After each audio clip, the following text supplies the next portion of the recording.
Good morning all of you. आदाब, welcome. जी हाँ दोस्त, आज आप लोग को पता है कि आज है 21 ऑफ सितंबर और आज के जो सेशंस हैं वो भी लेक्चर जो है चैप्टर 2 यानी सेक्सुअल रिप्रोडक्शंस इन फ्लोरिंग प्लांट के ऊपर ही बेस्ड हैं, उसी के ऊपर आधारित हैं।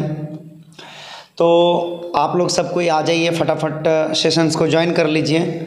और समय हो रहा है अभी 9:10, सुबह के 9 बज रहे हैं, यानी सुबह के 9 से 10 बज रहे हैं। आप आइए, फटाफट ज्वाइन कर लीजिए और बिना लेट किए हुए हम लोग क्वेश्चंस के ऊपर टूट पड़ते हैं, जैसा कि सब बार होता है। तो आइए फर्स्ट क्वेश्चंस को हम लोग देखते हैं। सबसे फर्स्ट क्वेश्चंस किया हुआ है, नारियल का फल है, नारियल कैसा फल है? अगर आप लोगों ने टाइप्स ऑफ फ्रूट यानी फल के प्रकार को अच्छे से पढ़े हुए हैं तो ही इसका आंसर कर सकते हैं, क्योंकि ये क्वेश्चंस क्लास 11th से है। तो यहाँ पे the fruits of coconut is, पहला ऑप्शन दिया हुआ है बेरी, दूसरा ऑप्शन दिया हुआ नट, तीसरा ऑप्शन दिया हुआ ड्रूप और चौथी है कैप्सूल। तो इसका आंसर मैं कर देता हूँ, पहले आप ट्राई कीजिए। चलिए ठीक है, ट्राई कर लिए हैं। इसका आंसर हो जाएगा ड्रूप। अगर यहाँ पे मैंगो भी पूछता तो मैंगो भी कैसा फल है? ड्रूप फल है। नट किस तरह का फल है? जो मिट्टी के अंदर या फिर जो सूखा फल होते हैं, जैसे अखरोट हो गया, काजू हो गया, ये सब क्या है? ये सब नट है। जैसे मूंगफली हो गया, ये सारे के सारे क्या हैं? नट्स है। तो नारियल कैसा फल है? ये ड्रूप फल है। ड्रूप फल का डेफिनेशन, कैप्सूल, नट और बेरी, इन सभी का डेफिनेशन आपको क्लास 11th में टाइप्स ऑफ फ्रूट्स अगर आप कीजिएगा तो आपको मिल जाएगा। ठीक है, नेक्स्ट क्वेश्चन की ओर हम लोग मूव कर रहे हैं। क्वेश्चन है, किस फल का भ्रूणपोष खाया जाता है? यानी कि कौन सा ऐसा फल है जिसका हम लोग एंडोस्पर्म खाते हैं? एंडोस्पर्म खाते हैं तो आपने ये भी पढ़े हुए होंगे। और ये क्लास 12th का डायरेक्ट क्वेश्चन है और ये क्वेश्चन बिहार बोर्ड में पूछा भी जा चुका है और हो सकता है 2024 में पूछ भी दे, तो इसीलिए इसका भी जानना बेहद ज़रूरी है। तो किस फल का भ्रूणपोष खाया जाता है? ऑप्शन है एप्पल, एप्पल का मतलब सेब, कोकोनट यानी नारियल, लीची का मतलब तो लीची होता है, मैंगो का मतलब होता है आम। तो आप लोग फटाफट आंसर कर लीजिए। चलिए ठीक है, आंसर कर लिए आप लोगों ने, बहुत अच्छा आंसर किए हैं। इसका आंसर हो जाएगा कोकोनट। ठीक है, कोकोनट ऐसे फल है जिनका एंडोस्पर्म खाया जाता है। यहाँ पे इंग्लिश भी दिख रहा है, endosperm is the edible part of which fruits. तो आंसर है जाए coconut. Coconut is the fruit in which there endosperms are edible part. Coconut का एडिबल पार्ट जो होता है वो होता है एंडोस्पर्म। एप्पल का कौन सा पार्ट खाया जाता है बेटा? एप्पल का कौन सा पार्ट खाया जाता है? एप्पल का थैलेमस पार्ट खाया जाता है। लिख लेंगे, थैलेमस पार्ट खाया जाता है, पुष्पासन जिसको बोलते हैं।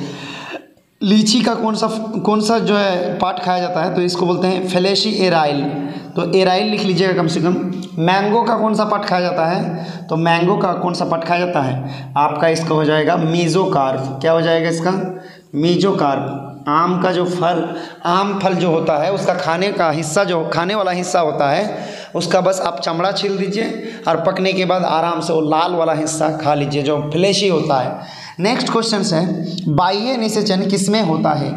बाह्य निषेचन का मतलब आप जानते हैं, निषेचन दो तरीके का होता है। एक होता है आंतरिक निषेचन और एक होता है बाह्य निषेचन। यानी there are two types of fertilizations, internal fertilization and external. Internal को बोलते हैं इन विवो फर्टिलाइजेशन और एक्सटर्नल को बोलते हैं इन विट्रो फर्टिलाइजेशन। कभी कभी इसी पे क्वेश्चन बना देते हैं कि भैया जब बाह्य निषेचन होगा तब उसको क्या कहेंगे? तो इसका आंसर है इन विट्रो फर्टिलाइजेशन। ठीक है, बाह्य निषेचन या एक्सटर्नल फर्टिलाइजेशन या इन विट्रो फर्टिलाइजेशन एक ही नाम है, एक ही चीज़ है। तो यहाँ पे आपको पहली बात तो बाह्य निषेचन समझना पड़ेगा कि बाह्य निषेचन होता क्या है। यानी जब शरीर के अंदर स्पर्म और ओवम का मिलन होता है, जब स्पर्म और ओवम बॉडी के बाहर क्या होते हैं, फ्यूज़ करते हैं या मिलते हैं, तब उस घटना को या उस प्रोसेस को क्या कहते हैं? एक्सटर्नल फर्टिलाइजेशन या फिर इन विट्रो फर्टिलाइजेशन। आइए इसमें क्या होता है। शार्क एक मछली है जो कि मैमल्स के अंतर्गत आता है। फ्रॉग्स एक एम्फीबियन है जो पानी के अंदर भी रहता है और पानी से बाहर भी रहता है, पानी के अंदर ही एक्चुअली ज़्यादातर, पानी में ही ज़्यादातर ये करता है, इसीलिए इसको एम्फीबियंस कहा गया है। मंकी मतलब बंदर, ठीक है। और ए एंड बी बोथ बोला है यहाँ पे डी नंबर ऑप्शन में, यानी शार्क और फ्रॉग दोनों का बात कर रहा है, तो आप लोग आंसर कर सकते हैं। तो आंसर है इसका फ्रॉग आंसर हो जाएगा। शार्क में देखिए, शार्क में इंटरनल फर्टिलाइजेशन होता है। क्या होता है? Internal fertilization. ये मछली होने के बावजूद भी इसमें इंटरनल, यानी कहने का मतलब है मेल शार्क और फीमेल शार्क दोनों एक दूसरे से क्या होते हैं? मिलते हैं। और मेल शार्क जो होता है वो अपना स्पर्म को फीमेल शार्क के अंदर इजैकुलेट करता है या इंजेक्ट करता है। तो इसका मतलब बॉडी के अंदर स्पर्म और ओवम का क्या हो रहा है? फ्यूजन हो रहा है। लेकिन फ्रॉग में ऐसा नहीं होता है।